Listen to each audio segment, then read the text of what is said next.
So, welcome back to Celluloid Dreams, Psychology of Film, CD Top Off. And as we discussed at the end of the last episode, we're going to continue with our Rorschach test of what we like, at least our favorites. And this particular focus this week will be on crime, espionage, and underworld type films because we saw that there was a nice link between these films. And then even though we said we would wrap it up this one, there's just too many to go over in a reasonable episode length. We're gonna do episode 4 to finish with some odds and ends, but we can keep it thematically consistent this time and create a nice little flow. I think so. Matt, as we previewed Hello last there. time, yeah, say hello to the audience. Hi, And everybody. Welcome back. we had previewed last time that we were going to talk about Chinatown and didn't get to it. So let's Yes. start with Chinatown. What a film. What a film. Roman Polanski's masterpiece. Of course, this film came out when I was a wee bit young kid. 74, I was 3 or 4 years old, depending on the release date. But an amazing noir, amazing cast. Of course, Jack Nicholson and Faye Dunaway. And, of course, John Huston is Faye Dunaway's character's father. Another film that was shot in and around LA, which is I kinda geek out on that. I always love to see locations from films, especially films that were around for many years, even years before I was born. Um, the score, you can't deny the amazing score, cinematography. It's a film like we talked about last time. It's one of those films where whenever I see it on, whether, I've started it or I just walked in on it, I just have to watch it. um, have to sit back and enjoy it. Take it from there. What comes to mind at your Well, end? the elements of its greatness, first of all, Polanski had explored the psychology of his main characters with Repulsion and Rosemary's Baby, and then he would go on after this film in The Tenant to get into like a warped psychology of the main characters. And in this one, it's not the main character whose psychology gets probed, it's the Faye Dunaway character where I'm sorry again, folks, for who haven't seen these films. I assume most people have seen the films that we're talking about, um, but there is the whole incest angle of the story that goes into the larger sociological point of the corruption of the city, and that corruption goes into even her family. And so Jack Nicholson's private eye character is drawn into it because he gets attached to her, and then he starts to suspect that he's been played by her. So there's that femme fatale aspect, but we later find out that this femme fatale is actually very sympathetic, which the typical noir film, the femme fatale really isn't explained. She just is, and she's a vamp, and she's usually sucking the energy out of the main character.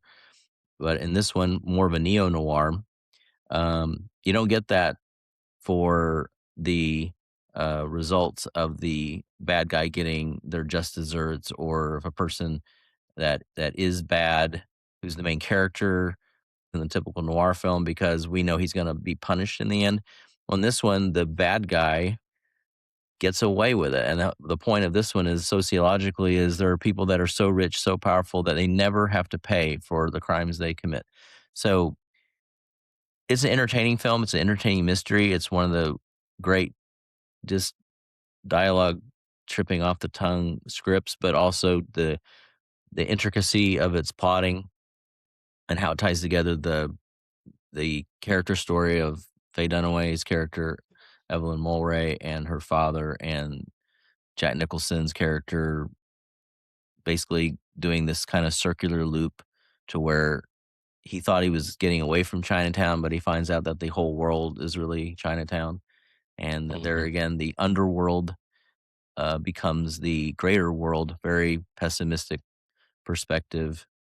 So a lot of it apparently was fed into Polanski's worldview after the death of Sharon Tate, killed by Manson family members, um, Yeah.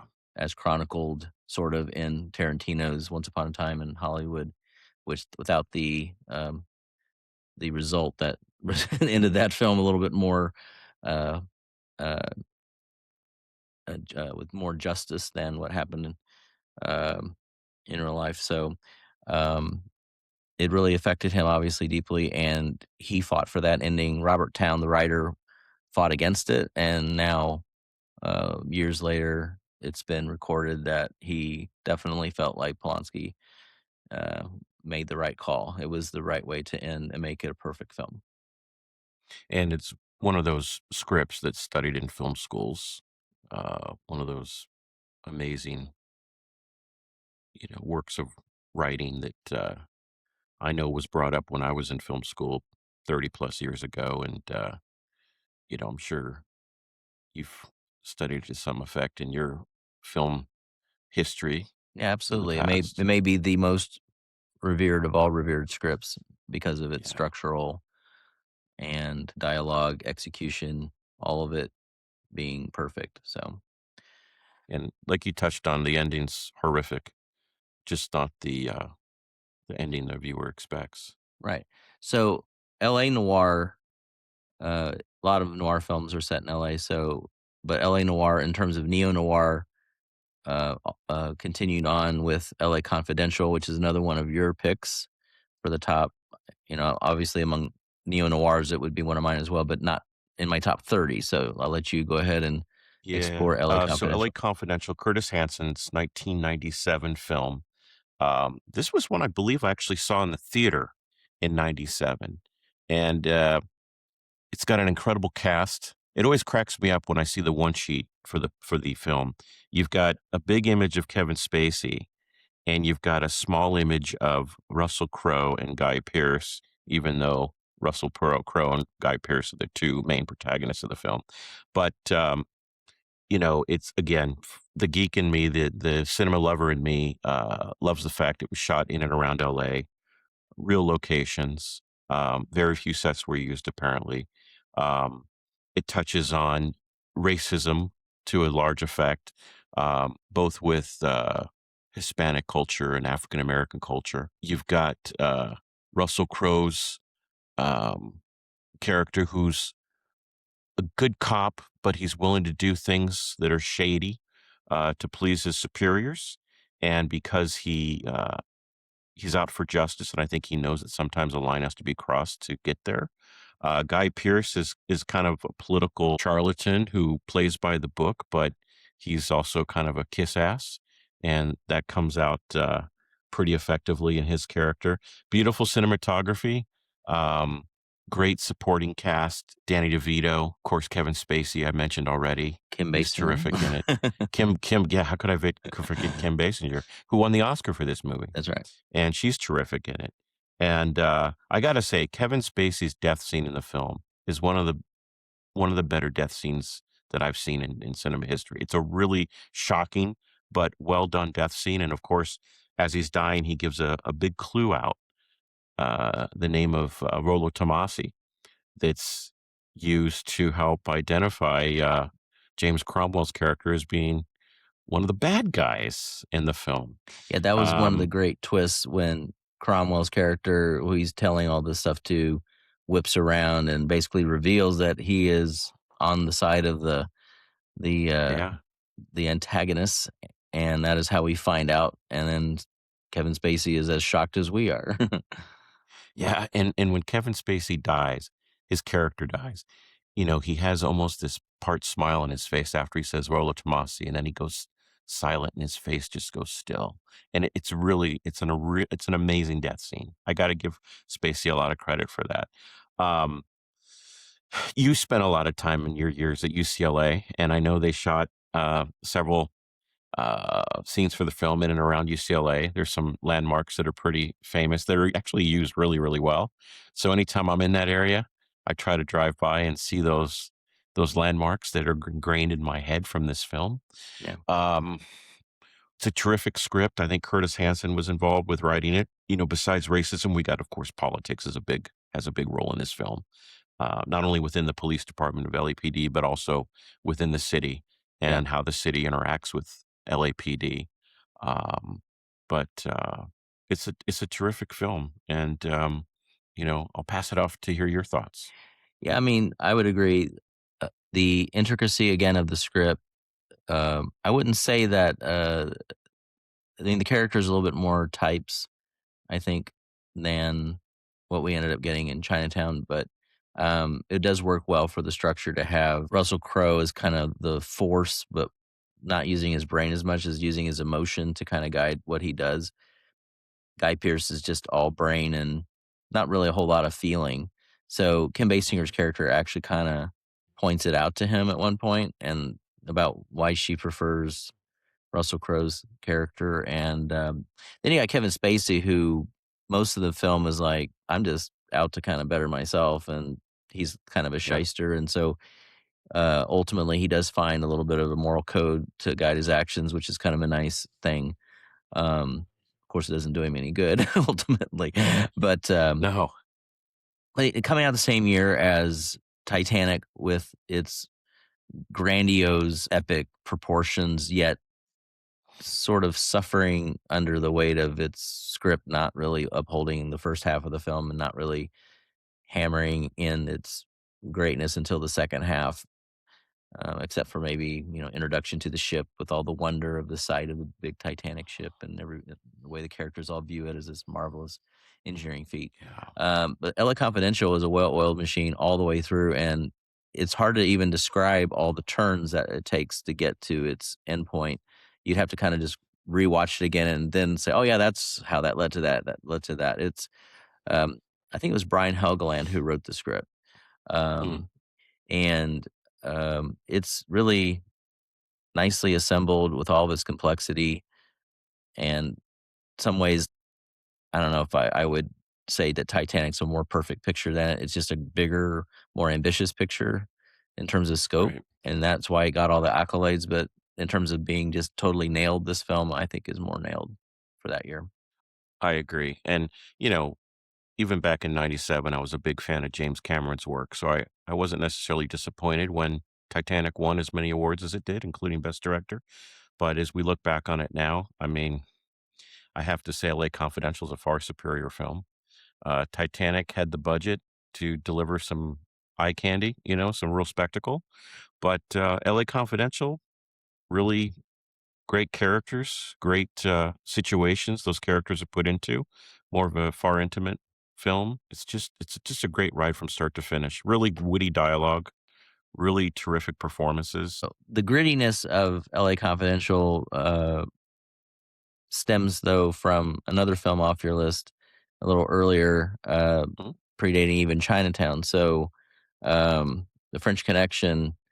Mm, Again, the plot is not quite as complex. It's a little more straightforward, but yeah. getting into the procedural quagmire to a certain degree of what Mhm. cops sometimes get into in order to um, catch their guy. In this case, um, Gene Hackman's lead character, Popeye Doyle, which is one of the great characters in all cinema, gets into his compulsion to win. So go ahead and tell us your love affair with that film. Yeah, this is, an incredible film. 1971 it came out, and, I just recently listened to a interview with William Friedkin talking about the making of the film, and he and the actors spent quite a bit of time with the real cops that the two lead characters were based on. Mhm. And, Friedkin was known as a guerrilla filmmaker, and LA French Connection is no exception. They shot a lot of stuff without permits, including the famous car chase sequence, which I look at it every time I see it, and I'm thinking, how did they not kill somebody making this film? And apparently there was a real crash that wasn't intended in the scene, and the production went ahead and paid the guy to get his car fixed and got out of it fairly easily. But, you got eh, gritty cinematography, handheld. I'm not familiar with the film stock they used, but it definitely fits in as a '70s era gritty cop drama. And Popeye Doyle, there's a scene where they go into this bar and Popeye and it's not Scheider Roy Scheider's characters are kind of, you know, casing the place down, and the guys that are in there that are all African American, and, there were words used in the film that are very, that are not accepted today, and, it's pretty rough territory, the way that Doyle talks to people in the film, and, it's kind of shocking by today's standards, Well, it's because honest, though. it's completely honest. It's a film that's just, it crackles because it's cut fairly quickly. Another great scene I love, and I guess it's a little bit slow, but the scene where they're breaking apart this vehicle, this car, looking for drugs, looking for heroin, and, they tear everything out. The inside, the trunk area, they're looking underneath, engine compartment, everything else, and they can't find the drugs. But Popeye is convinced that there's drugs in this car. And there's this quick little quirk about what was the weight when it came in and what's the factory weight of this car. And, there's a big enough discrepancy where it's like, come on, there's something in this car. Sure enough, they take out the rocker panels at the other doors, and that's where they find the heroin. And it's Mm, a great scene. It's a really, really great scene. yeah. Um, the chase scene, um, it's both in vehicle, and then Gene Hackman's out running, and that's the scene that caps off the image of the one sheet that was used where he shoots the guy in the back, Mhm. and it's an amazing image, when, they used that to sell the picture. That was ballsy. To this day, the editing of that scene, they always use, like, in the Oscars, like, how this is how editing makes, the whole pacing of the movie come together, Yeah, and the editing is still a masterclass in editing it to is, it create is. that anxiety for that scene. The film also shows a lot of surveillance, maybe not so much as the conversation by Coppola, but, there is a lot of surveillance in the film, and it's really well done, and, it's, a lot of stuff you'll watch, whether it's movies or television, it kind of glamorizes surveillance. It makes it look like it's not as, horrible a job as it is. But The French Connection, going with the whole theme of it just being dark and gritty, these guys are suffering in cold weather. They're on the streets watching their subjects, waiting for their subjects to move. And the score is actually a great score. It's an uncomfortable score at times, but it also kind of, enhances scenes like surveillances in the film where it keeps the pace moving. I think the score is good with keeping the pace of the film. Mhm. What else comes to mind at your end? No, you pretty much hit it all. The difficulty in trying to catch your, target is pointed out in the film, especially when they come after you, because there's even a scene where he's shot at just walking home from work. So, um, but the commitment that has to be given to the job to catch these criminals, that comes out very strongly. Another thing, though, is the ending, that it's one of those interesting situations where, again, justice is not served. It's he gets away, and so it's showing that even with all these obsessive efforts to try to capture them, you don't always get them, and um, it is not a perfect science to have all the pieces line up. Sometimes they force the issues in ways that maybe aren't, and they show this in LA Confidential as well. They force the issue to try to catch people without having all the evidence, because they just know that they did something. He walks into that bar. I just know that some of you guys are using drugs or whatever. I'm going to catch one of you, and it's just assumed, and it really kind of goes against what our justice system actually is, but it kind of also shows that there are prices to be paid for the justice that we have. As an attorney, that I get the push and pull of that, but we still don't want cops, putting guns in people's hands and planting drugs because they just happen to know that person really did it, even though they can't prove it. So, Exactly. Yeah, it's an amazing film. It really is. to get a little bit more lighter, I can't say that, even though it's a progeny of those kinds of films, Die Hard is more of a entertainment than a procedural. The New York City cop in Die Hard will, like Popeye Doyle, do everything he can to overcome that situation. He's a New York cop too, same city, but he's in LA, so we get the bicoastal thing that gets played up a lot in Die Hard. But I mean, Die Hard to me is like the perfect action film. The widescreen cinematography, the camera angles that are used at times, the villain being probably one of the best villains in any film. Who Yeah. was Alan Rickman before this movie? I when I saw this movie, I'm like, who is this guy? He is perfect. Just this, you kind of get a sense of who he's like as a person underneath, but he's also kind of playing these folks that are trying to catch him, and he's got a plan, and he knows all the steps that they're going to do, and he's always one step ahead of everybody. So, and I wasn't a big fan of Bruce Willis before that film.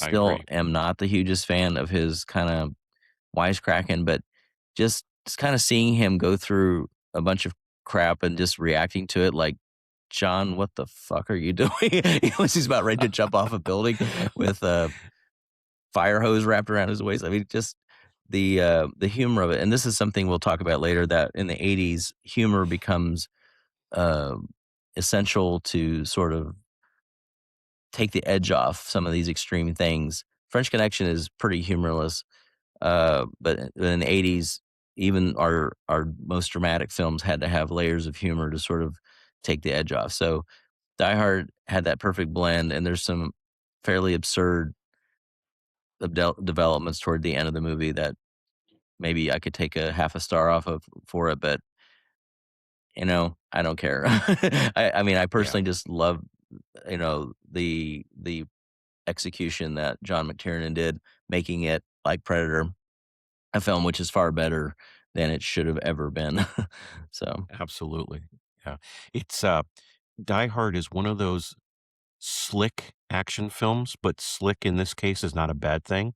You got Jan de Bont as your cinematographer, mhm, and it's a beautiful looking movie. I remember seeing it in the theater. I was in high school at the time, and I was really taken with the beginning of the film, where you had the bad guys arriving at the Nakatomi Plaza building, and you got these beautiful orange glow sunset kind of shots, and it's like, wow, that's striking. That's really amazing, and it just the setup of the movie, it's like an incredibly tactful, skillful setup, with we're introduced to Bruce Willis's character, we're introduced to the bad guys, mhm, and it's just so well, and we're introduced to the location of the where most of the film's going to take place, mhm, the Nakatomi Plaza building. And you bring up Alan Rickman, and I wasn't familiar with Alan Rickman. I'm sure audiences in England knew him from maybe television and stage, but this was his big breakthrough in America. And, unfortunately, he passed far sooner than he should have, but it turned out to be an amazing career in American cinema, between this film and many others, including the Harry Potter series. mhm. Um, Gosh, what else can I say about this movie? You got the asshole cops, like the guy that played the teacher in the John Hughes film, The Breakfast Club. Oh, I yeah. forget the actor's name, but Paul Gleason. yeah, he's Yeah, terrific, and he had one of the plays a greatest great. lines in the movie when the FBI guys get blown Guess we're up on the gonna top, and need. he goes, "I guess we're gonna need some more FBI guys." Yeah, classic. And then Yeah. you've got the FBI guys. You've got Agent I was Johnson just and looking Agent here, Johnson? No relation? Agent Johnson and Agent Johnson. No Yeah, and relation? Robert Davi. You Well, got Robert Davi, and then the other actor. I don't yeah, know the who's other an actor's African name. American, but that's they obviously they Yeah, don't, weren't directly related, but they had to point that out, right? So, that yeah, little piece of yeah. And humor there. you mentioned the comedy. Like there's a line where Robert Davi's character's in the chopper, and he's like, "Yeah, it feels like fucking Saigon." And then the other Johnson says, "I was in fucking grade school, asshole," or something like Yeah. that. It's such a great line, and you know, as a visual effects lover, this film had some incredible practical visual effects. Again, we're pre CGI, and Richard Edlund, who had a company in Venice, not Venice, it was Marina Del Rey, called Boss Film Corporation. they did the explosions of the Nakatomi building, the helicopter that blew up and fell, and, some of the shots, I think, were shot on the miniature. They built a huge miniature, Mhm, and then, like, there was the shot with the explosion, some of that was shot on the miniature, but then composited, I guess, onto the full-scale shots of the big building, but mhm. the visual effects in that movie are great, and one of the great visual effects shots, I think to this day, it's one of the best villain falling out of a building shots, is Alan Rickman falling out of the building, when the watch is unclasped. And what they did, apparently, what I've read many places, so they had him hooked up in the stage, and he knew he was gonna get dropped. They had all kinds of padding down below and air balloons or whatever they are to catch him. And they told him, "Okay, we're gonna drop you on 3," and they dropped him on 1 or 2. So he wasn't expecting Yeah, to go as quick as he did, and that look on his face, it was a one-take Willie. They did 1 take of that shot, and again, pre-CGI, but the shot of Rickman, and I'm sure he was shot against a blue screen. There was probably a blue screen he was landing on underneath all or above all the padding. That composited with the background of the building looking down, it looks amazing, and again, this is all pre-CGI, and I think it probably looks better than what they could do today with CGI. I mean, that's how I feel. It just looks great every time I see that shot. yeah, It's slow motion too. It's yeah, a slow-mo falling shot, right. and it just looks amazing. You mentioned John McTiernan. His filmmaking was a big part of that '80s era for me, as I'm sure it was for you. Mhm, Like, within a span of 5 years, Die Hard, Predator, Hunt for Red October, yeah, you know? 3 incredible films, right, in a span of just a few years each between them. yeah, It's remarkable, and, you know, I don't Die Hard certainly could have been in my top 30, but there's so many films I love, it just had to be on a backup list, but it's a terrific film, right, and it's one that's gonna stand the test of time. right. And the building is a star as well. It is! So it's kinda towering inferno-ish, the setup, but making the building, which was being built at the time, Yeah. and Fox was wanting to move in, and they're going around actually setting off explosions in it, believe it or not. Barry Diller wasn't Yeah. terribly happy about that because 'cause they're blowing up stuff, and they have to then redo some of the floors because they're setting off explosives. So, anyway, it was kind of an interesting merger of, it's not a just a fictitious building, it is a real building. I actually went into it a few times when I was working as a Oh, reader for Copelson Productions, so they had offices in there. So, it's kind of a little bit of nostalgia going in there going, "Oh, yeah." Um, it's really cool, and you're right, the building is a character. yeah. It sure is. So then getting now into the more whimsical action films, but, a classic on your list, Goldfinger. Yes, this was the 3rd James Bond film with Sean Connery, and, I believe it was the first James Bond film to use the, opening title song sequence that is still being used today. Um, Goldfinger. I love the villain. I love the actor who played Goldfinger, and what's really interesting, this is one of the best audio dub jobs ever because the actor did not speak English. He was a German actor, I believe. So he kind of faked all his dialogue, and they had to go back in and have another actor, ADR, his voice and put in the dialogue. And every time I watch it, even now with the 4K release, it's like I'm stunned by the quality of that dub job. It just works so perfectly. And Goldfinger, he's such a cocky villain, and he's a big guy. Some of these villains in Bond movies are not formidable physically, but Goldfinger was a big dude, and now not in the best of shape, you Mhm. know, Yeah. but he was a formidable guy, and that was kind of imposing. And then you had terrific Bond ladies. Of course, the most famous Honor Blackman, Bond lady ever, uh, Pussy Galore, yes. and the famous scene where Bond wakes up in the plane and she says her name, and then he cuts back to him and he says, "I must be dreaming." It's Yes. just it's just classic Connery Bond. Yeah. And I'm a huge fan of the songs used in the Bond films and the opening title sequence for Goldfinger. It's a great song. I think Shirley Bassey Yes. sang the song, and um, John Barry? John Barry Mhm. did the score, and you got a great henchman with Odd Job, Mhm, you know? So it has all those elements that have been borrowed for Bond films since then. mhm. Doctor No, the first Bond film, was a little different from your typical Bond movie. And then the next Bond film, was that Diamonds? I can't remember if it was No, Diamonds next or was From Russia with Love, which, From Russia with Love. is Yeah, another great step forward. I mean, it's probably the second best of the Connery Bonds, which means it's probably the second best Bond prior to Casino Royale with Craig. So, I mean, yeah. perfectly suitable for that to make this list as well. But Goldfinger's the one that took it again just a little bit to the more to the next level. Um, And what else can I say about it? I mean, the cinematography is great. Um, the fight scenes in it are pretty raw. Like, oh man, the beginning of the film before the opening title sequence, you have Bond blowing up this structure. And True Lies totally ripped this off, right? So you got Bond, scuba diving. He comes into his location.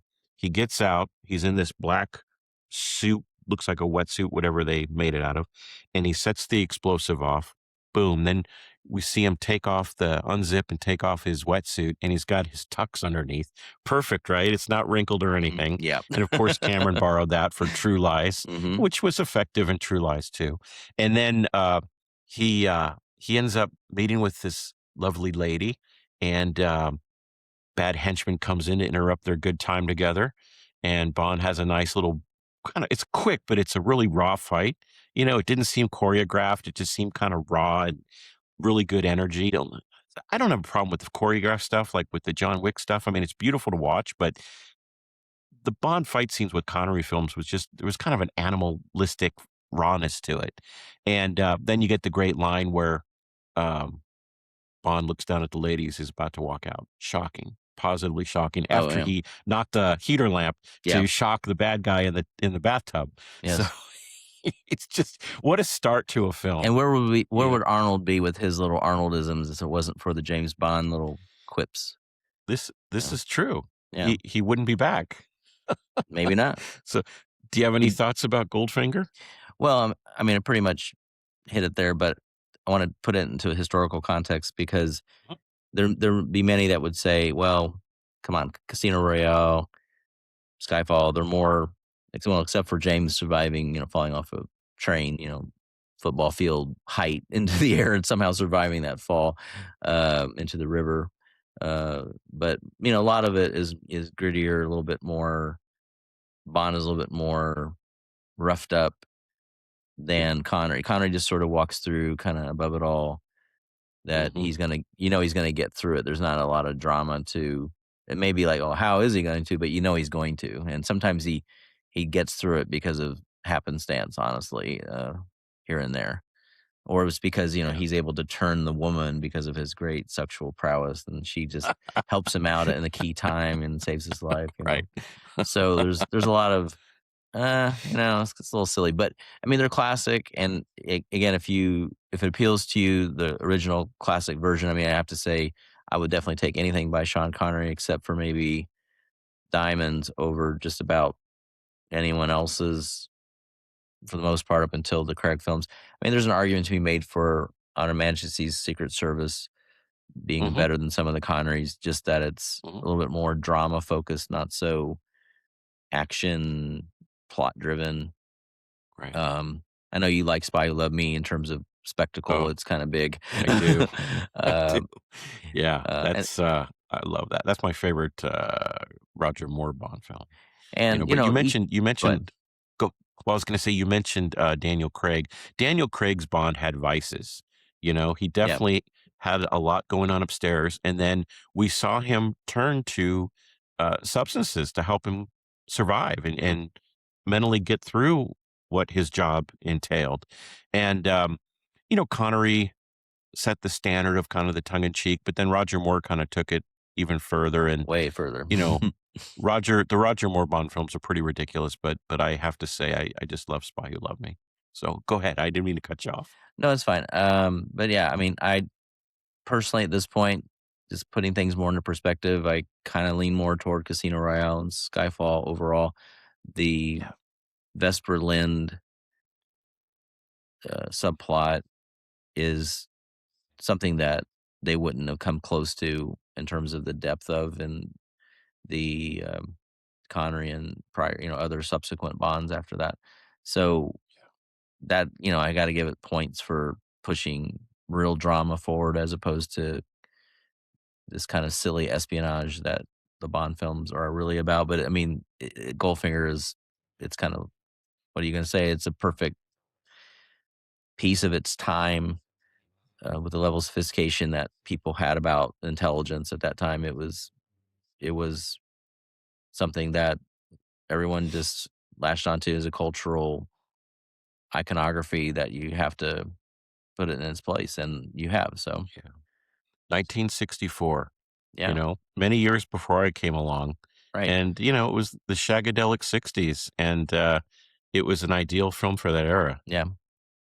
So the film that deals with espionage in sort of a very different way that's on my list, that's in my top 30, which is not in a lot of people's top 30, but maybe some would say is a top 2,000 of all films if you're talking about critics lists and stuff.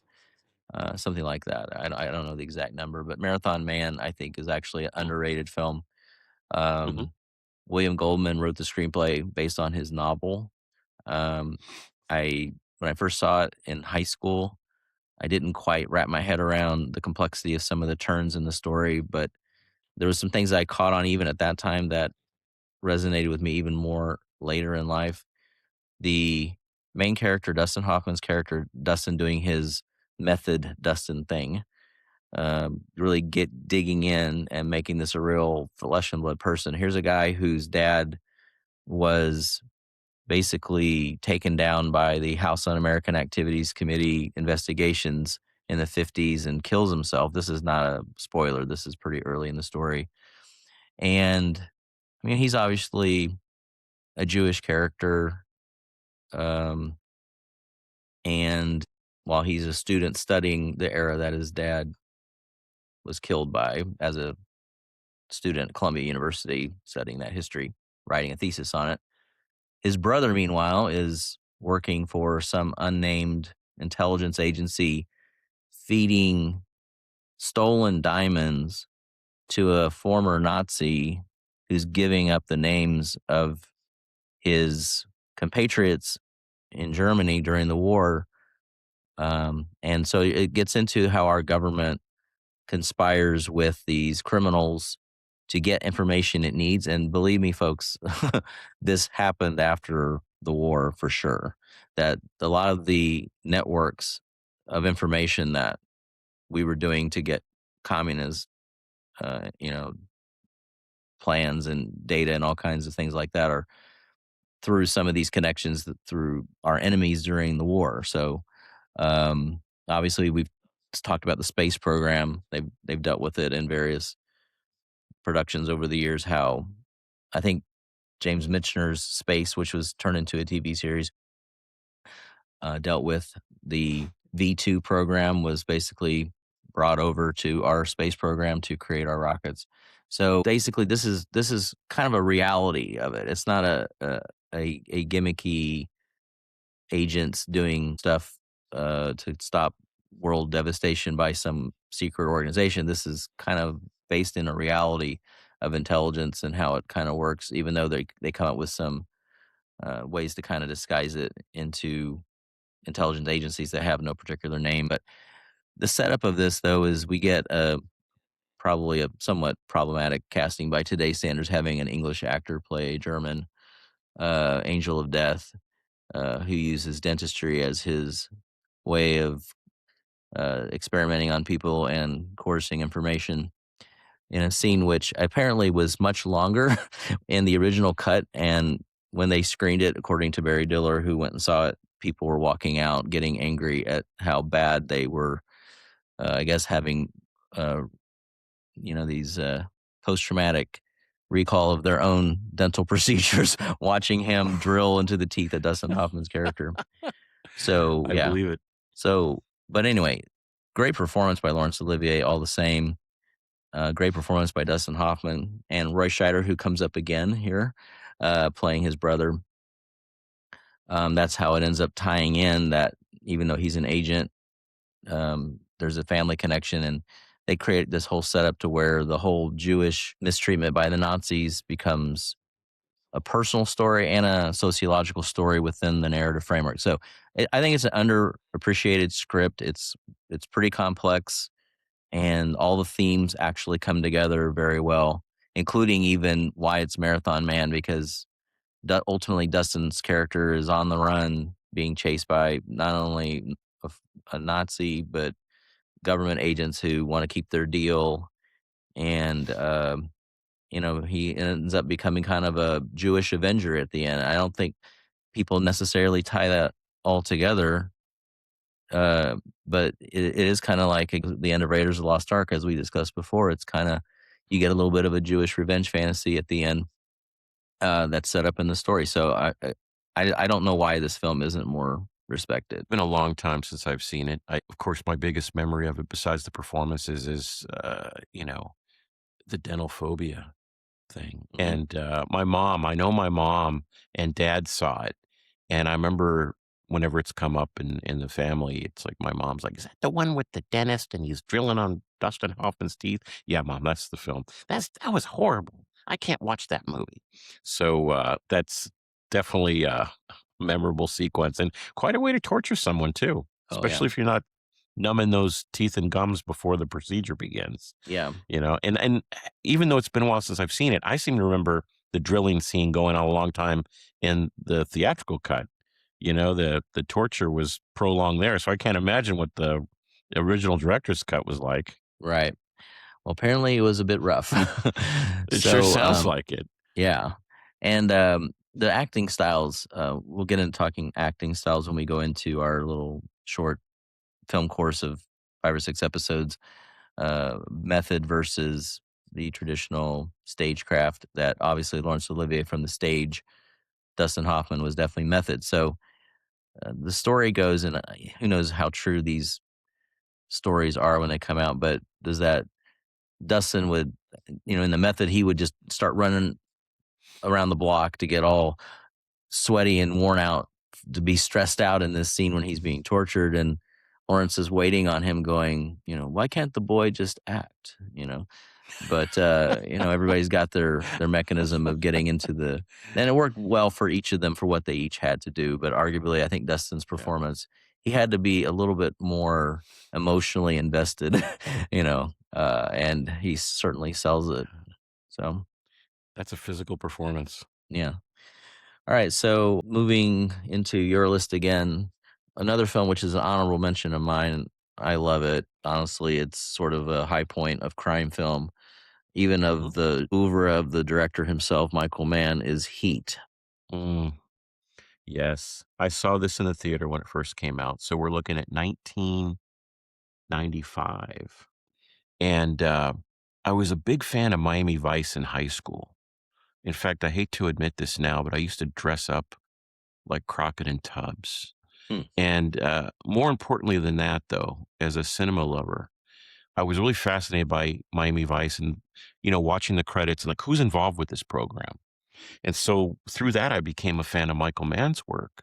And just really quickly regarding Miami Vice, one of the things that struck me about that show was it was a very cinematic television program where what you're seeing on the television screen every week looked like what you see in a movie theater. They had incredible footage that was shot at night. They had great scenes with the Ferrari Daytona driving in the streets. So anyway, that got me intrigued with Michael Mann and Heat. I love a lot of his films, but I still have to say Heat's my favorite Michael Mann film. Um, you've got a great story. You've got on the one hand, you got a cop played by Al Pacino, and his life's a mess because he's on his third or fourth marriage. His daughter's having troubles. Um, Robert De Niro plays the leader of this criminal gang that takes scores, and his life is somewhat more organized, but because of the nature of what he does for a living, he doesn't have ties. So he doesn't have kids as far as we know. He's not married as far as we know. He's willing to drop it all if the heat's on to get out of there and go where he has to go to get away from the cops. And, it opens with this, great scene where they take down a, armored transport carrier to get these bonds. And it's just one thing about Michael Mann, he's a very technical director, and Heat's no exception. The cinematography is gorgeous. You got a great cast of supporting characters, including Val Kilmer. You got the late, oh, you know who I'm talking about. He was in Saving Private Ryan. He Tom was one of the Sizemore, Tom Sizemore. Yeah, Tom Sizemore had a great part in Heat. You've got Danny Trejo had a great minimal part. Who else am I forgetting John in the Voight, bad guy crew? Which one? John Voight, John Voight. Yeah, John Voight. Ashley Judd, Um, Ashley Judd is Val Kilmer's love interest wife. and she's got a So great you've got ass apparently. If you remember that scene. the story behind that scene was Hank Azaria didn't know that was coming. And Okay. I think Michael Mann was premiere. I think Michael Mann was ready for it because Pacino said, "Hey, I'm going to do something a little different for this next take," and so Pacino just went with it. And the reaction that Hank Azaria gives there is completely in the moment what he realistically would have done, which was react the way he did to Pacino acting and saying what he did. And it's a hilarious scene, but it works. It works really well. And it didn't come up in the film, but in interviews, Michael Mann and Al Pacino have talked about Pacino's character maybe having a cocaine fix. And so these moments where Pacino's character kind of has this jolt of energy, they kind of based it on, well, if he had a little cocaine fix, maybe he would, at times show it. And so the great ass, I think Pacino's idea was the great ass was kind of a little reaction to the chemicals that he had been snorting at times. But, the bank robbery sequence, incredible. Christopher Nolan credits it as borrowing it for the Dark Knight Mhm. bank robbery sequence. Incredible camera work. The shootout that occurs right after the bank sequence. I guess they shut down downtown LA on weekends in order to shoot it. It was like many weekends consecutively to do it, and they had the cameras synced, the shutters of the cameras synced so that the blast from the rifles would be seen on film. And I remember reading too that Michael Mann actually took some of the cars that were shot and they took them to a range and actually shot them up so that when there were close-up shots of the cars that were hit, they're real bullet holes in these vehicles, not little, drilled out prop bullet holes, but real bullet holes. And what a bullet really does to a car, unlike a squib might do to a vehicle on set. Um, Yeah, and it's also in that scene, the sound yeah. design, Oh, they were capturing the echoes of real live fire going off. I mean, mm, obviously they weren't shooting bullets, but they they wanted the realistic sound and getting even the sound of how it would sound in that street when it would go off. I mean, you can tell there's a certain additional level of realism to that action scene than almost anything else out there. So it's yeah. that should be um 101 for any filmmaker that wants to do an action scene is to study that scene in depth.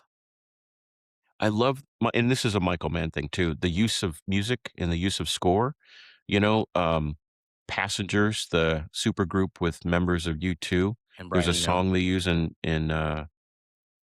Heat from Passengers. Mhm. Um, there's some other songs I can't remember No, necessarily it's the they titles, got a but lot of good, yeah, submissions in their mix there. and Elliot Goldenthal did the score. He had also scored Interview with the Vampire, Mhm. and I Googled him not long ago, and I don't know what happened. I don't know why he kind of, got out of it seems like he got out of scoring for cinema, but, terrific score, a very synth kind of, mellow score at times and then intense at other times, and some of Moby's music is Oh, used in the film. absolutely. It's a great The scene, effectiveness. when he lands the helicopter, Al Pacino, and he goes to follow De Niro into Santa Monica on the 10. Oh, by the Yeah, way, so again, I'm pointing out all these LA landmarks. This is another film that Michael Mann has a fetish with LA at night, especially in Collateral, which came later, where he's trying to get it yeah, all in digital to capture all the lights and stuff. So he yeah, definitely has that fetish on display in this film. And then that the use of Moby's song there as well as the end of the film. It's a Mhm. remix of of a song off of, I can't remember the name of the album, but, uh, this is pretty bad because I was a pretty big Moby fan at the time. I can't remember the name of the album. Anyway, so folks, honestly, we are just talking off the cuff here, honestly. We have not done a lot We of are. research. This is We're all not looking at our right. phones to cheat. When we get to the individual film discussions, there will be a lot more detailed analysis, but here we are literally just talking off the tops of our heads. So, Yeah. but yeah, Moby's song ending the film, it's very, very powerful. That remix of God moving over the face of the water is, you can't imagine the end of this movie without Yeah. that song, honestly. It's great stuff.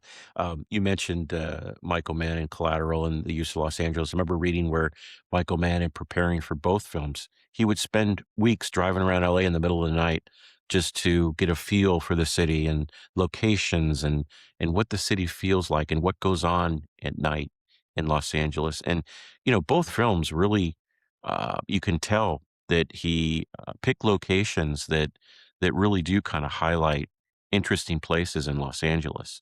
And, you know, uh, again, I keep getting back to loving to see in films locations that are recognizable, locations in our case that are on the West Coast. I just love that. And Heat and Collateral are definitely no exceptions. I got to bring up a couple more interesting characters in the film.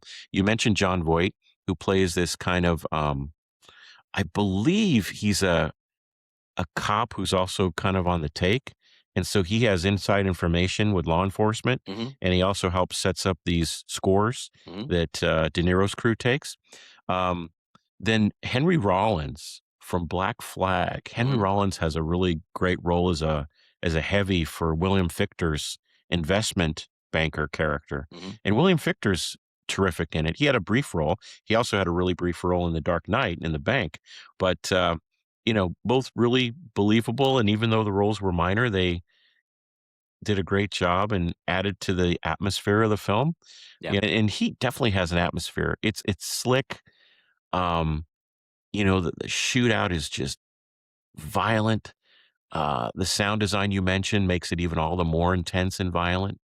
Um, and I've never seen a shootout like it in a city before. Certainly, we've seen great shootouts in jungles, like Predator has some crazy shootouts in a jungle setting, but in a city setting, what Michael Mann was able to deliver with Heat, I don't know if we're ever going to see that again. I mean, Maybe that's in Heat just too. well, that's true, and I guess what the rumor is L.A. is one location, Chicago might be another, and Vegas. We might hear about Vegas being used for Heat too, and supposedly they're going to start cameras rolling like in August. Right. So So anyway, that could get exciting. can't wait for that. So I have to go to Michael Mann myself for my next film, and Mhm, I go a little bit earlier though. I'm going into the '80s with Manhunter, which is a little bit mhm, more in his Miami Vice era. mhm, Um, and I just keep going back to it for some reason. I think part of it is the atmospherics again, partly due to the way he uses music in that film. Um, Silence of the Lambs, in a sense, is a true sequel, but with different cast involved for the Crawford character, for Hannibal Lecter, obviously. So they went ahead and Brett Ratner did Red Dragon to mhm, try to mhm, create uniformity with Silence of the Lambs. But Manhunter is a superior film, and Manhunter tries to peel back something that we hadn't seen much of then, but later I think it became more commonplace, which is to understand how the FBI investigates serial killers and does their profiling.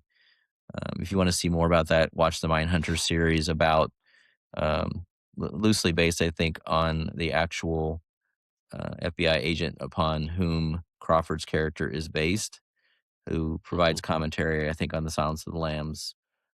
If you get the right disc of that, you'll be able to hear. John Douglas is his name. You'll get to hear some of his That's stories right. about real things in real life.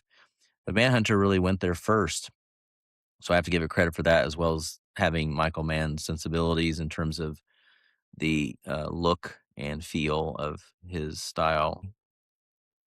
Arguably, the lead character's predicament is as dire as Jodie Foster's Clary Starling's.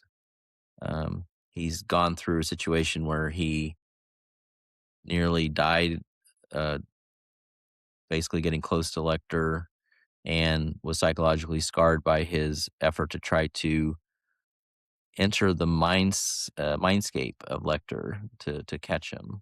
Then he's brought in to go there again into the mind of another killer in order to figure it out. And really, more so than Starling's character in Silence of the Lambs, we really get into him trying to be in the mind of a killer to understand why he's killing families of people. And it's a pretty dark place to go. And in the 80s, it wasn't maybe that popular to go to, and a lot of people didn't turn out for Manhunter.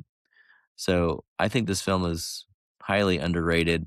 I know there are a few critics out there who really raved about it at the time, but not enough to really get it on everyone's radar, not to where it won any Oscars or was even nominated for anything that I'm aware of. But what do you think about it, Matt, in your own viewing? Yeah, it's a really amazing performance by William Peterson. And Peterson, this was around the same time he worked with another famous director we've talked about today that we enjoy, and that's William Friedkin. And he did To Live and Die in L.A. Yes, And he's this is all before he went to CSI, exactly. This is but another point of mine. Is yeah, William he's a Peterson, very high, those 2 films, and then that, and obviously then everybody was watching it all the time, yeah, but he was yeah, and doing this early in his career before that too. high energy actor, high energy performance, very, very believable. Um, the actor who we've all seen a lot lately, thanks to HBO, the actor that played Hannibal Lecter was, Oh, yes. remind me of his name, Brian Cox. Brian Cox. Yes. We've seen him in so much stuff, whether it's feature films or, you know, the recent television work he did for Secession, yeah. HBO on Succession. Mhm, Terrific actor. And this, of course, was before Silence of the Lambs with Anthony Hopkins. mhm. Um, I've already touched on Michael Mann's use of music. The cinematography, I can't recall who shot the film, but it's a beautiful looking film. And I think they filmed a lot of it in Florida, if I'm not mistaken. Yeah, Maybe I'm wrong on that, but I seem to remember Florida being a large part of the palette for that movie. yeah. Um, and the actor who played the creepy bad guy, he was also in Heat. I know his name is Tom Noonan. Yes. Tom, yeah, that's right. Yeah, so we can go a little deeper on first of all, Hannibal Lecter, obviously iconic character made by Anthony Hopkins winning the Oscar, um, in a film which was probably one of the most celebrated films ever, being that it won all 5 of the top Oscars, which has only been only happened 3 times in history. So, Mhm. but honestly, in some ways, Brian Cox's character is more subtle and makes it where he's not chewing scenery as much, which is Yeah. fine. That Anthony Hopkins' performance works for a lot of people to make him one of those screen monster type iconic characters. But Mads Mikkelsen's performance in the series on TV, Brian Cox, are a little bit Mhm. more subtle, less scenery chewing. So in some ways, that maybe has a little bit more authentic quality to it, as opposed to being this film image of what they think a serial killer should be. So Mhm. anyway, I think it's a matter of just what your preferences are, but they're all great, obviously, in their own way, just different approaches. Yeah. But getting into Tom Noonan's character, and I wanted to touch on this as well. I was going to come back to it if you hadn't brought him up. Um, Mhm. it's interesting his relationship with Joan Allen in the story as a blind woman that he is attracted to. He's got this unusual look to him to where women probably wouldn't normally look at him, and you kind of get the sense that he's got this chip on his shoulder about people not seeing him, and the only Mhm. person who sees him is a blind woman, because she sees inside him, not obviously the distorted parts, but she sees that he does have kindness in him, and maybe there is a potential within him to not do the horrible things that he's done, and that maybe if he hadn't suffered as he had in life, he Mhm. wouldn't have turned out to be the monster that he was. There is no investigation of this type of thing whatsoever in Silence of the Lambs. that the character is just he's just a weird and they, they modeled him off of the same serial killer. I don't know, was Ed Gein even a serial killer? Did he how many people did he kill? But anyway, Psycho, Uh, Texas Chainsaw, and Silence loosely, Pardon? yeah. Yeah, Silence I of the think Lambs. that the All Silence of 3 the of Lambs killer was loosely based yeah, they're on all someone. somewhat based on Ed Gein, but this film really Mhm. kinda does investigate it a little bit to say that, there was a chance he maybe coulda come out a different way, but in society, he was sort of put on this path, and then, of course, it's inevitable at a certain point that he's not gonna his, lack of self-esteem in relation to Joan Allen is not gonna prevent him from, maybe making mincemeat out of her as well. There's a real beautiful scene in the film where he takes her to I don't know if it's a zoo or a veterinarian Mhm. office, but it's a tiger that's, anesthetized. It's, under it's put under to have dental work or something, and there's the great scene is she's touching this tiger. Obviously, she's blind, so her way of visualizing is tactile, Right. and, he's watching her as she's touching this tiger, and there's a humanity about him, which again, you made a great point. We don't really see any humanity in the Buffalo Bill character in Silence of the Lambs. It's all evil, you know? Mhm. But with Tom Noonan's character, we see humanity there. We see that he cares about this woman and maybe loves this woman. And I just remember that tiger scene being a really fascinating, unique scene. And for a character to be taken on a date to touch a tiger, that's a pretty unique date, you know? Yeah, I mean, And it's not really a date, but it sort of ends up creating a relationship that he yeah. understood something that everyone else around her doesn't, and I think Mhm. that kinda draws her to him, that he's able to see that in her, so but you're right, that scene, again, music and the way it's Mhm. shot and just and performed, beautiful scene that I if people can search out and find this movie and give it a chance to take a look at it, I think they're gonna see something that's magnificent. It's definitely worthy of the 4K treatment, and hopefully it gets it, you know? Yes. Alright, so moving to a little bit different kind of crime film, getting more into gangstas.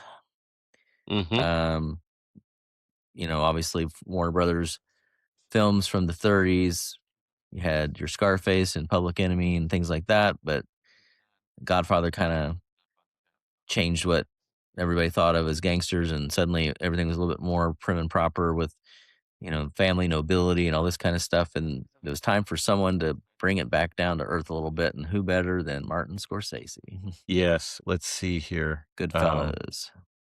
Goodfellas, so 1990, and the film that Scorsese shoulda got the best, director Oscar for, but did not, and, Nothing against you Dances with know Wolves, but No, come on but, now, come on. you know, I look Yeah, you look back on it, it's like Dances, Goodfellas, Goodfellas, yeah. you know? I mean, it's I think we agree on that one, but, Absolutely. um, not to slight Kevin Costner, I mean, that's a pretty remarkable initial directing effort, but, it's not the masterpiece of Goodfellas by the master Yeah, and himself, just so the audience knows, Martin this film is Scorsese. on both of our lists.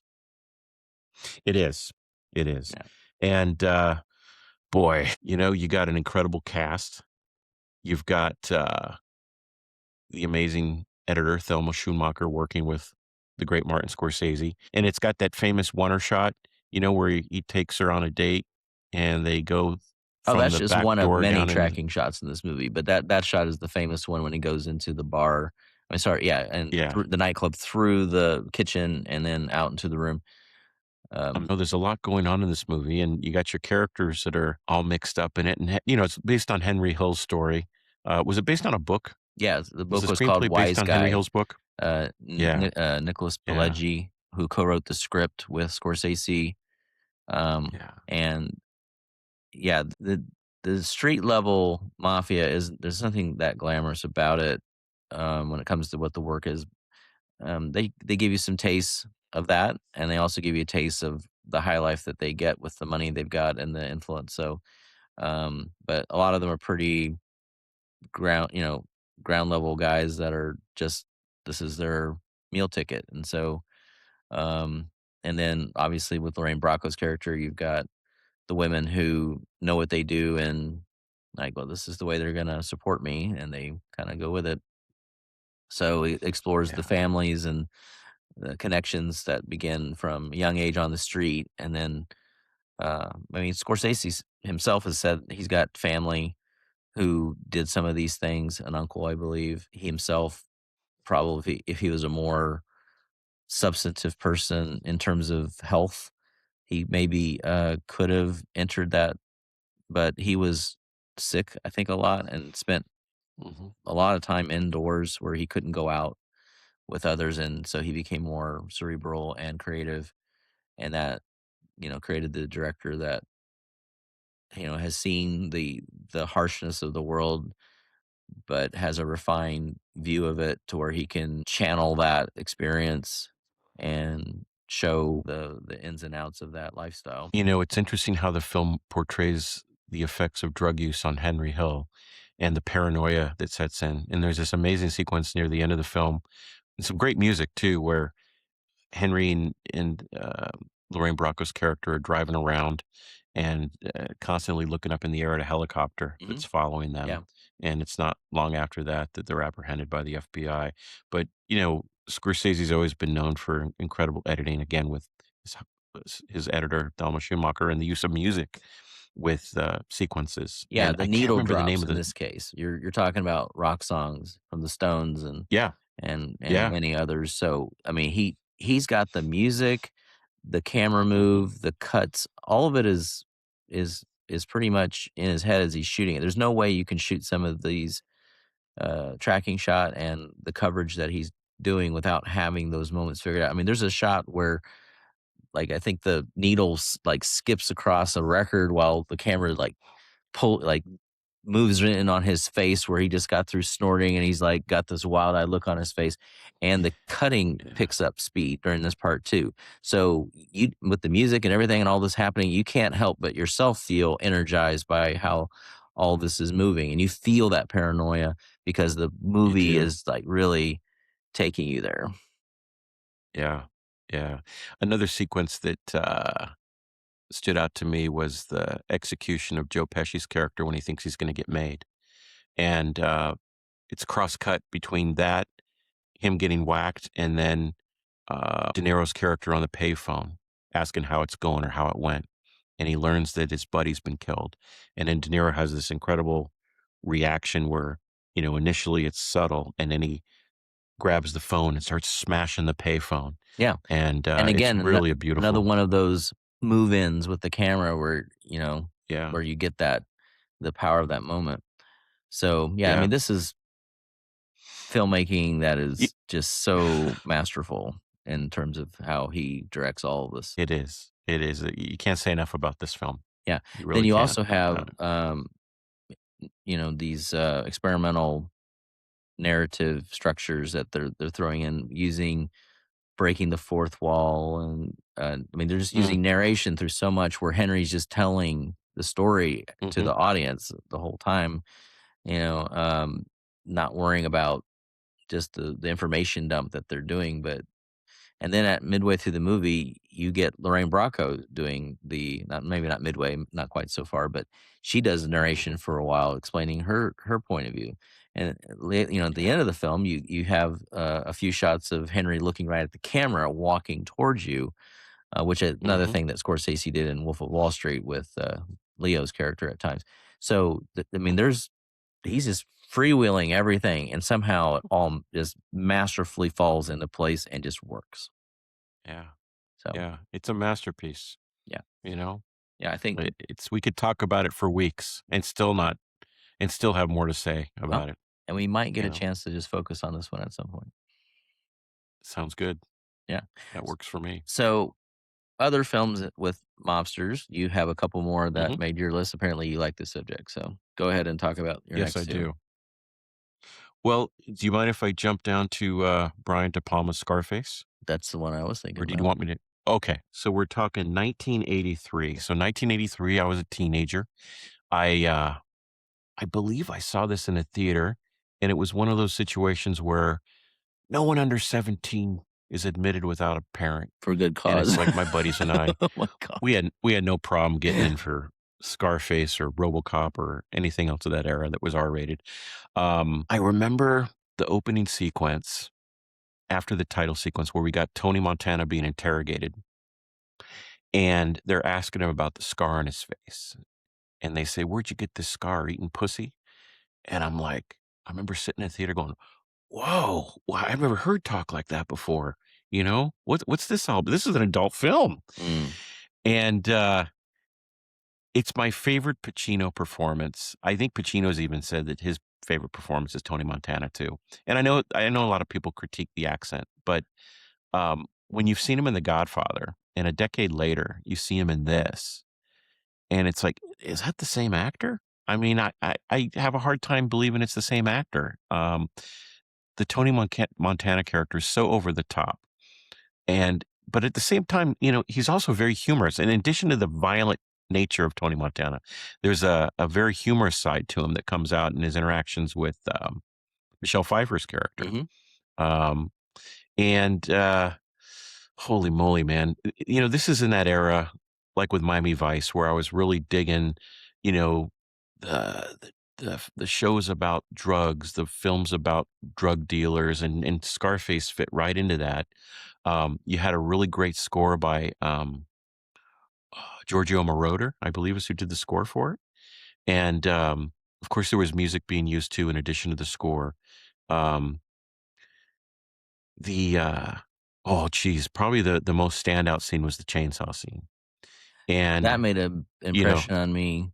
I yeah, mean, I saw it in the '80s, but I didn't see it in a theater. I can't imagine how my reaction would have been in the theater to that scene. That was disturbing, I, definitely. I I had the same reaction. I think RoboCop a few years later, the scene where was executed or nearly executed. I had the same guttural reaction to the chainsaw scene in Scarface. And it was masterfully shot, where you have the camera going in the shower to the circular window, and then cut to the camera outside the window, and it's on a crane, and it goes down to Manny, who's in the Cadillac with his buddy, and Manny's flirting with a woman, in a bikini. And then all this crazy chaos is going on in the hotel room, and Manny doesn't know about it. And what's interesting is I remember watching documentaries about the making of the film, and De Palma's fight with the MPAA because they kept giving the film an X rating, and the chainsaw scene was one of the big issues. And what's interesting, just like Psycho, in Psycho, you never see the blade touch the skin or penetrate the skin. Same thing in Scarface. We never see the blade touch the skin or penetrate the skin. But the way it's shot with the blood spray and the actor screaming and the sound effects of the chainsaw, your mind does all the work, and I guess they had a hell of a time getting the MPAA to believe that, but eventually they got their R rating for it. Um, and oh, here's another interesting bit about the film. So, because of what was going on in Cuba and Florida at the time, when word got out that they were going to be shooting the film in Florida, there was a lot of protests from the Cuban community. So, even though they did shoot some in Florida, they ended up shooting far more in California that they intended to. And they shot at mansions, I believe, up in Santa Barbara, Montecito area, and in other locations. Beverly Hills, I think they had a property in Beverly Hills. Tony Montana's mansion that we see in the film was actually, I think, in Montecito. And then the house he visits that's in Colombia, a mansion in Colombia, that I believe was also like Santa Barbara, Montecito area. But it's a great example of a production having to fix things on the fly. When they're suddenly realizing the locations they wanted to film at, they can't film at anymore because of chance of protests and rioting and God only knows what. So they were able to, scrape it together and figure out alternatives. And I think the alternatives work great. If I didn't know the story behind it, I would have thought that they shot everywhere they planned to, even though that wasn't the case. There's a sequence near the beginning of the film that's actually shot under a freeway in LA. That wasn't even in Florida. It's a migrant camp under a freeway. That's Los Angeles. Mhm. Um, so let's see, got a great um, Mary Elizabeth Mastrantonio, who plays Tony's sister, is terrific in the film, and there's kind of an edible thing going on with Tony and his sister, and, we see Tony get irate on 2 or 3 occasions in the film where men are coming onto his sister or she's partying with some guys, and Tony just flips out on it, and then the music that's used is kinda this neurological pulsating sound, which is, Tony's rage. Um, and then, of course, Tony ends up killing his best pal Manny because Manny is now involved with his sister, and I think they were married. They got married without telling Tony, so he ends up killing Manny because he's just nuts. And you could say he's got a protective thing, but I almost took it as kind of an edible thing with his sister. So there's a lot of psychology going on with Tony Montana and his character, and he kills off Robert Loggia's the character. character played yeah, Robert Loggia's character that was the husband of Michelle Pfeiffer's character. He kills him off and then, ends up taking her. So, what comes to mind on your end about the film? Well, this is De Palma in his gangster Untouchables, Carlito's Way, Scarface. They're kind of a group of a certain type of film that's it's not as interesting to me as his more psychological films like everything from Sisters through Dress to Kill, with Obsession in there and Blowout.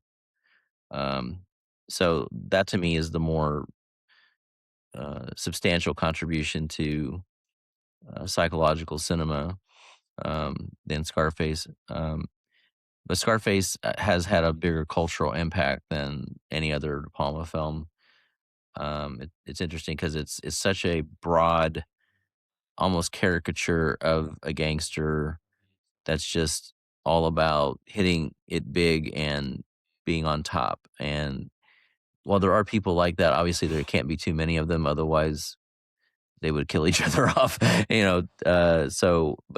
it is iconic, and the Pacino performance is iconic.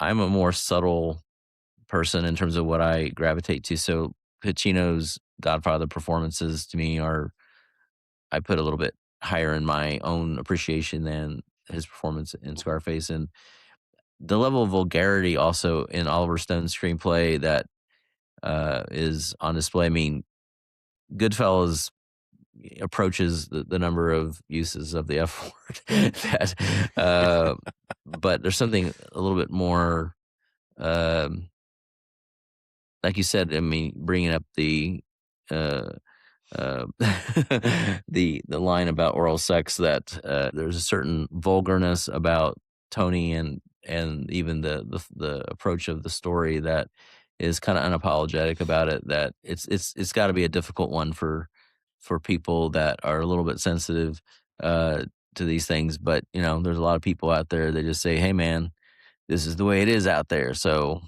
you know, I wasn't ready Yeah. for it in the '80s when I was in high school or middle school or whatever. I mean, I'm not sure exactly what age I was, but um, I kind of actually responded more to Carlito's Way when it came out. But it's got a certain over the topness, like as you said about it, that is completely unapologetic, and you got to respect it for going for it and going there. All right, just another thought about Scarface. We got to talk about the final shootout, and it's just completely over the top. Where it does for inside of a mansion, what Heat did for a shootout in a street, a city street, and there's a story I know you're aware of it, where during the production, Al Pacino seriously burned his hand while handling the weapon he was using. So he had to take some time off, and during that time, I guess Steven Spielberg visited the set and Brian De Palma let him block out and shoot some shots of the bad guys getting shot and shooting, and added to the overall mix of the chaos. And of course, we can't.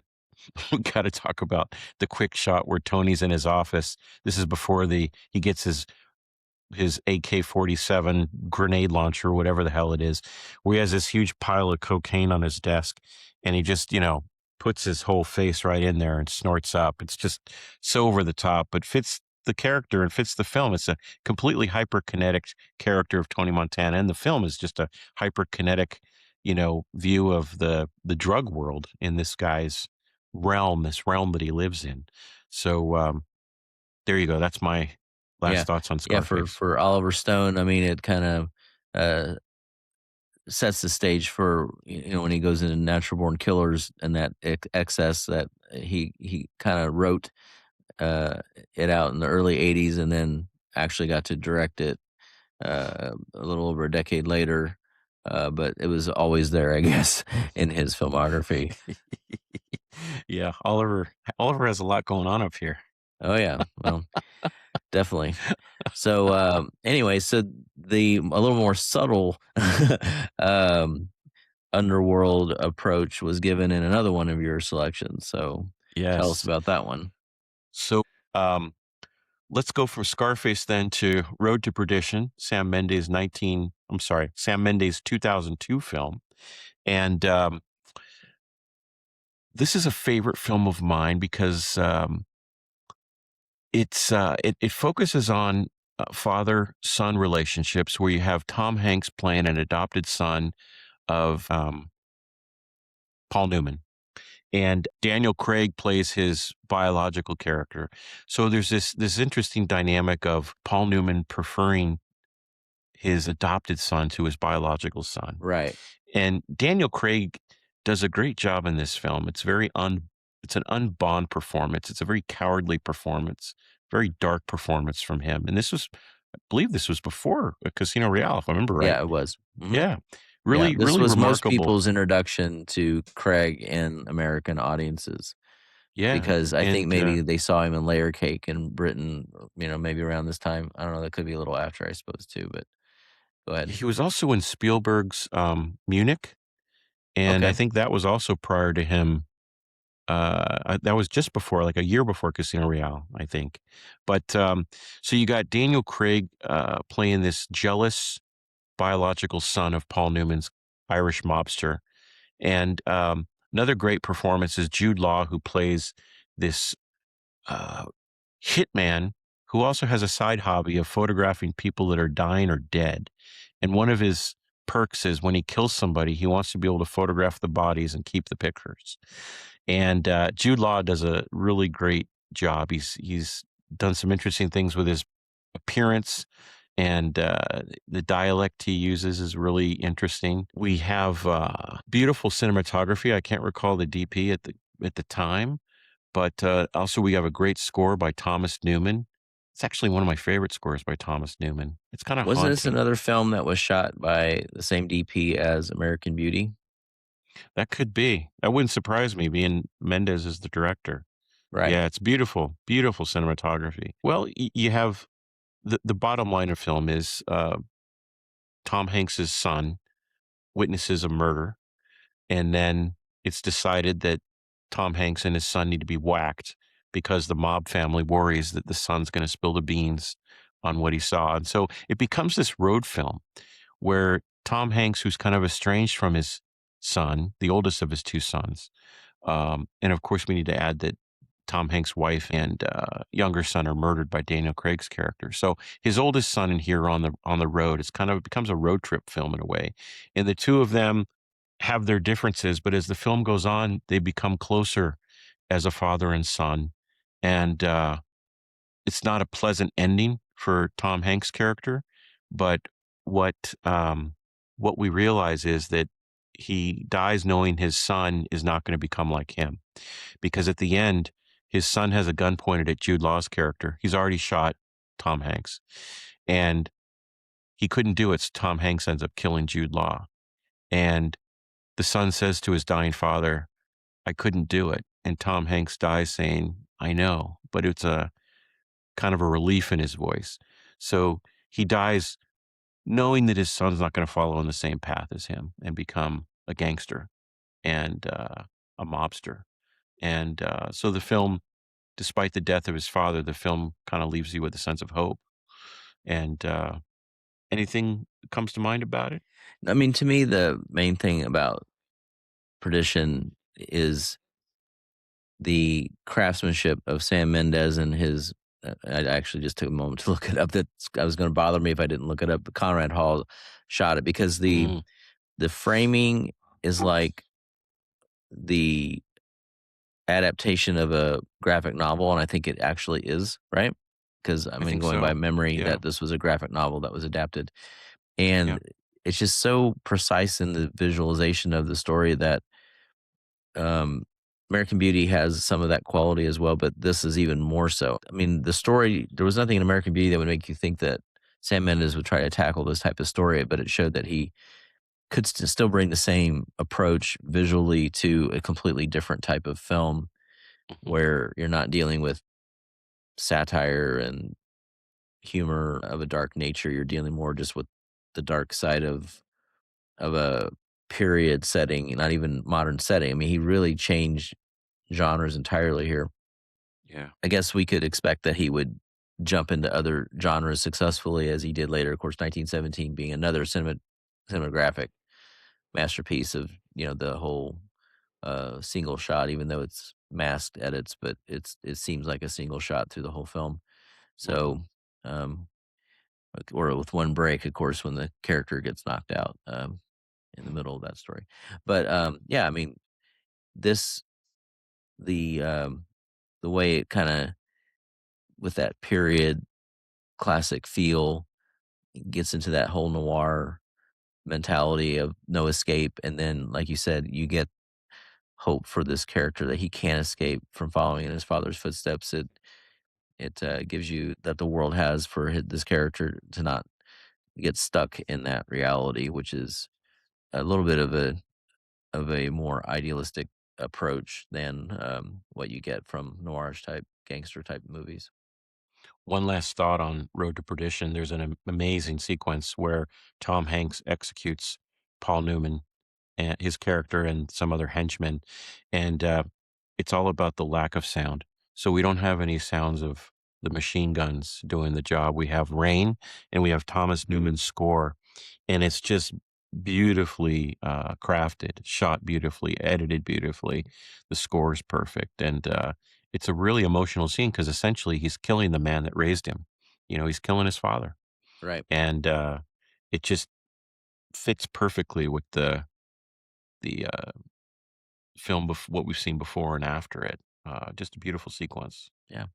So here we've got Oedipal themes and not of the type of wanting the mother part, but killing the father part Hmm. of Oedipus. And then you've got the Cain and Abel between Daniel Craig and Tom Hanks' character, the jealous brother, that kind of thing. So yeah, we have Hmm. some classic mythological themes that support your story here and um, Yeah, give it that resonance. So definitely. It's a beautiful film. right. So another one of your list, again, period, is Shawshank Redemption. Though Yes. obviously we're taking it into the prison, Hmm. whole subgenre unto itself of prison films. Usually dealing with a great deal of hardship for our protagonist. This one we get it in spades, or rather We he sure gets it in do. spades. Yeah. Suffering greatly. Go ahead. Yeah. 1994, Frank Darabont. I saw this in the theater when it came out. Um, it's a tough watch. I mean, as you touched on, we see our protagonist go through some pretty rough stuff in prison, but he's befriended by a lot of fellow inmates, and I think the overall theme of the film, at least one of the main themes of the film, is hope. Our characters, played by Tim Robbins and Morgan Freeman, achieve that by the end of the movie. But it's quite a ride getting there. It's another film that's just beautifully shot. A lot of great performances. Here's another masterful part of filmmaking where you have all these characters in the prison and prison guards and the warden and the inmates. And we get to know a lot of them in the scope of the 2 hour, 15-minute runtime. And it's an impressive bit of filmmaking. I believe this was based on was it a novella by? Okay. I read the novella before Stand By Me was even released. So Mhm. another from the same collection of four novellas, the Different Seasons collection that Stephen King wrote. And I Yeah. read that maybe 8th grade or something like that. I think I read it. So this was the first one in the book, and it was totally a different. I was in a kind of a Stephen King phase where I read a lot. So, I had already read The Shining and Pet Sematary at that point. So, um, when I read this, naturally not a horror film. I'm sorry, not a horror story, but, um, just very well written to show just how good of a writer of different uh, different types of stories that he was able to deal with, and the fact that he can deal with the humanity of people in different circumstances. So, I mean, I guess the idea of um, man possibly killing his wife is kind of still in the edges of the horror genre that he has, and I guess maybe a innocent guy going to jail and suffering for years also would be considered kind of a horror story in a sense. But yeah, the Mhm. focus is not horror in this case. That is just the trial that this character has to go through, and ultimately, the coming out of the other side on this story is the the persistence and just the idea of the fact that he can clear his name or be free or whatever his mechanism of escape is going to be and pursue it for years. I mean, we're talking about Rita Hayworth was the original poster that he put on the wall. By the way, the original story is called Rita Hayworth in the Shawshank Redemption. Right, yeah. And then it goes through another couple of actresses. I mean, up to Raquel Welch in I think 10 million years BC or whatever the name of that kind of Fuzzy B Britches? movie ish. What? Fuzzy Britches, I think, is, how the warden describes her when he looks at the Yeah, picture with the yeah. poster. So the number of years involved from changing from Rita Hayworth from 1940s to that point is a long time, obviously, and he kept it going Yeah. until he got his moment and did his best Clint Eastwood and broke out, Escape from Alcatraz fashion. So, yeah, so the eloquence of the um, um, humanity and the narration that Morgan Freeman provides, and a lot of that voice is Stephen King's authorial melodiousness of how his characters talk, and that comes through in Darabont's script and his directing. Kind of, he tries to bring that sense of that story. I mean, as a reader of the story, it was very close to what I had in my mind as what it should be as a film. So, I mean, there's Mhm. a reason why this film is number one on the IMDb list. Apparently, it's kind of hard to put less than a 10 or a 9 for it because, I mean, what are you going to knock about it? I mean, it's a great film from a great year. Kind of got lost in the year it came out because it was up against things like Pulp Fiction and Forrest Gump and Lion King for the Oscars, and but now it's kind of gotten its status at the top of the heap Mhm. among film goers generally on IMDb. So there's a reason for it. An interesting aspect the film brings up is the, um, issue with inmates trying to survive on the outside world after they're released from prison, and the film shows us a couple examples. Morgan Freeman's character gets out, and he gets a job at a supermarket, and, he's in this habit of asking for everything, so he asks his boss to take a break to go use the restroom, and the boss tells him, "Look, you don't have to ask me every time you need to go to the bathroom." And then there's the older character, James Whitmore Jr.'s character. yeah, what was his character's name? Like, it was a single name. I can't remember I what it can't was. remember his name, but I know like he had a bird that he liked, which is That's kind of like right. I think a little Yeah. reference to Birdman of Alcatraz. I think. Yeah, and then we see him carve his name into a beam in the room he's in, and then he hangs himself, and, Right.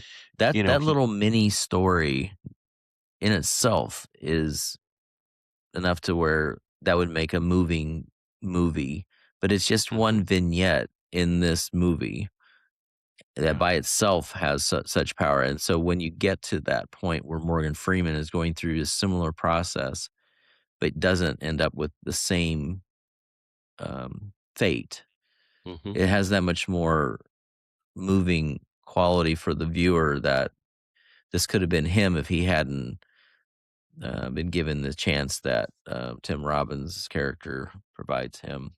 That's right. Mr. Yeah. Dufresne Andy is his name. Dufresne. Yeah. Yeah. Gotta give a special shout out to Clancy Brown, who does an amazing job as The Kurgan. Yeah. oh, yeah. Yeah. I knew him as Yeah. the Kurgan from Highlander. Like, man, the Kurgan's actually pretty intense as a prison guard, too. Uh, Mhm, yeah, mhm, and, the actor that played the warden, we've seen him in a lot of things, and he's just a terrific actor and such a character you wanna hate in this yeah, the film. little Weasley guy that you wanna see have his comeuppance, Mhm. and of course he does, so, Oh, yeah, he takes himself out. yeah, It's a wonderful film. By the time it ends, you're elated despite all the harsh things you've witnessed during the 2 hours. But it's an uplifting film by the time it's over. Frank Darabont, I wish there were more than 1 Oscar each year for Best Director. Oh, yeah. wow. Well, to end the exploration of the underworld, we're gonna talk about something completely the opposite of The Shawshank Redemption. A film that puts you through the ringer for its entire runtime in a way that by the time you get to the end, you're exhausted, and that's Requiem for a Dream.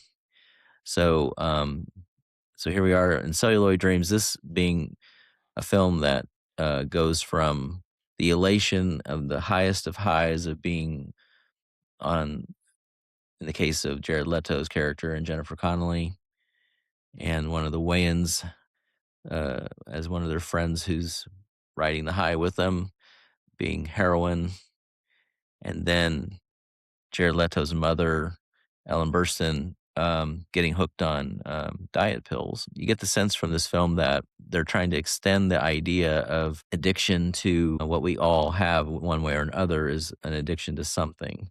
So it could be drugs, alcohol, food. There's a whole string of videos that run through the film where they kind of take you out where she's watching this self-help person talking about cutting red meat, cutting sugar, all these things. So it kind of makes it more universal to where it's not just yeah, these drug users, it's a horrible thing, and you're going to watch as they eventually go through the cycles of spring, summer, fall, and winter, from the top to the bottom, which of course is the natural progression of what happens if you become a abuser. To a certain degree, we all have to look out for that so that we don't destroy our lives with addictions of some form. So this is a film to me that takes the techniques that he was experimenting on in his first film, which many people would consider almost like an experimental film, Pi, which dares to try to contemplate the nature of existence, uh, and takes a lot of those techniques that got him such attention at the Sundance Film Festival to where he became probably one of the most sought after directors that at one point was going to direct the Dark Knight approach to the Batman films that eventually went to Christopher Nolan. So, Requiem for a Dream was his next stage of that status and was his calling card where he showed what he could do with a camera. And there wasn't many things that he couldn't do with editing and camera work. It almost felt like he was making his own film language to make his point. And now some people may feel Requiem for a Dream comes on a little too strong. It's like, oh wow, drugs are bad. I get it. But the fact that it says it with such force and with such confidence of tone and just sheer filmmaking experimentation, to me makes it to where, yeah, I mean, sometimes you see something that makes something seem so obvious that why didn't somebody make something like this before, in this way? So it felt like an instant classic when you see it because it's such a strong performance by a writer director. So what do you think about it? I cannot help think of this film without thinking of the cinematography and the, techniques that were used to, uh, portray the idea of drug use and getting high, and, I think there was a lot of pupil use in this film, close-ups of eyes, if I remember right.